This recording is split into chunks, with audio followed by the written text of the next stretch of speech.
in honor of Valentine's Day this week, I want to dive into three different things that you can do to help you fall in love with your money.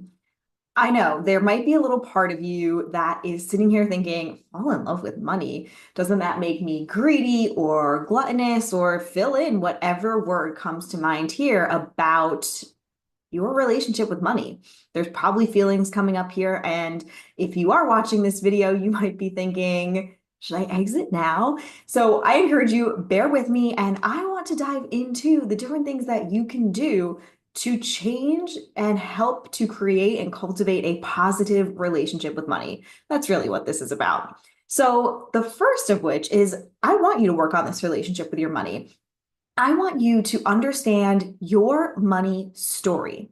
So we created a workbook for this. You can head over to the Tanis Fin Group website and it's called Your Money Story, the workbook. And the root cause of this was for me, I did this work myself. I wanted to understand, why did I make certain financial decisions that I did? Why would I spend money on certain things and not on others? And through this workbook, we are diving into the different areas of your life that cause you to feel the feelings you do about money. And it comes down to a lot of different things, right? How your parents viewed money, how you were taught about money, what economic events were happening during your childhood or into those formative years where you were entering the workforce. If you were entering the workforce in 2008, you might have some pretty limited beliefs around money and what money can do. So I really encourage you, go and check out this workbook and take the time to figure out, what is your money story? It's really interesting. I love it when people share them with me and they say, holy cow, I was working through the workbook and I realized all of the different things that happened in my family. And it may not even be your parents or, your caretakers growing up. It may be that you had grandparents that grew up during the Great Depression, or other family members that were impacted by so many of the world wars that we saw during the 1900s, like Vietnam, or World War I and II, that led to that scarcity. It really is amazing to see, even though that was several generations ago, it still has a lasting impact on how we feel about money today. So I want you to really understand your money story and your relationship with money. The second thing I want you to do is I want you to do some journaling around, and this really feeds into, as you're understanding your money story, what's your money's purpose?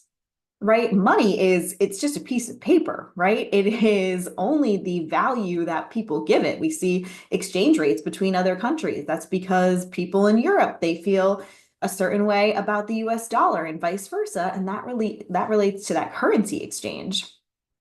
I want you to assign your own value to it. It's interesting. I will be working with clients and we'll talk about something that is a $10,000 investment or a $50,000 investment. They don't blink an eye, but it's funny. I'll see them and say, you want me to spend $10 on, a coffee or, getting the kids lunch at school or whatever it might be. And it's interesting to see the different shift in their perspective on those certain dollar amounts. And I love to unpack with people and clients when I'm working with them how they perceive and view money. And it's interesting. Everyone has their own money story, but also their own purpose to money. And I have clients that will look at certain accounts and say, I will never touch that money until I retire, unless it's an emergency, or whatever their criteria is. And I have other clients that view money and they say, oh, it's all just one big pile.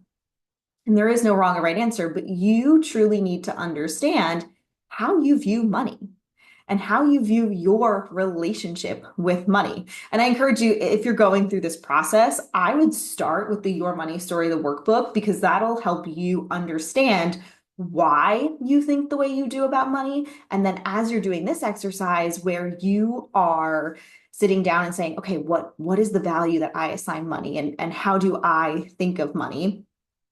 You'll understand it a lot more because of your money story. I know this is a lot of writing and journaling, but this is going to be a really eye-opening experience for you to go through. Now, the third thing that I want you to do to help you fall in love with money during this season of love is I want you to understand what your goals are for the money. So we've now talked about how you subconsciously view your money. through your money story and all the things that have happened in your past. We've now sat down and we've journaled about, okay, what is the value that I give money? And then the third step in here is I want you to understand and really get clear on how you want your money to work for you. It's interesting too when I'm sitting down with clients and they'll just, back to what I said previously, they'll just say it's all one pile of money.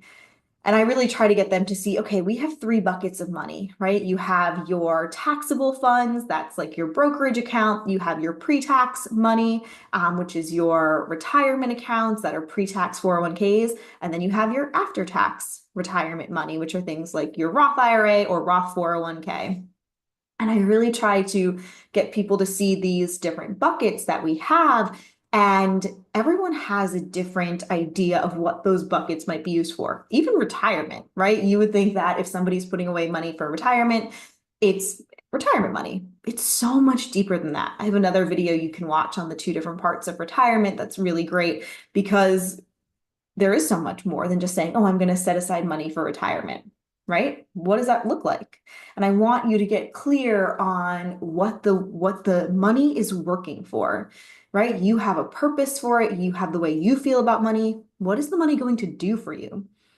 Through all three of these exercises, I want you to understand that money is a tool, right? And it is a very emotional tool. It's amazing. Everyone's like, oh, you're just a financial advisor. I'm like, it's so much more than that. When people open up and share about their money with me, they share so much of who they are. When you're looking through someone's credit card statements and getting an idea of their cash flow, it tells the story of who they are, where they spend their money and their time and their values. And so it's one of the most exciting parts of my job is to help people get clear on how they want their money working. But it's amazing to see the stories and the beliefs that people have behind their money.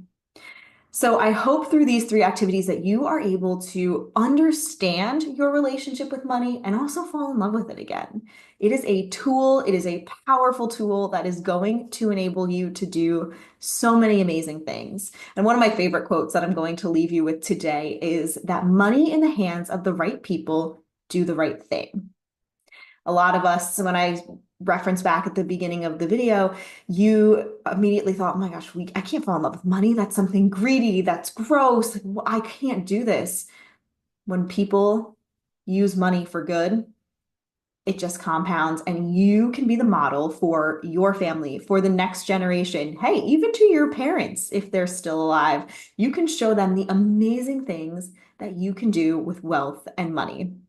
So I will leave the links for the Your Money Story, the workbook, in the comments and in the show notes here. And I cannot wait to hear how it goes for you. And don't forget to fall in love with your money this Valentine's season. I'll see you next week.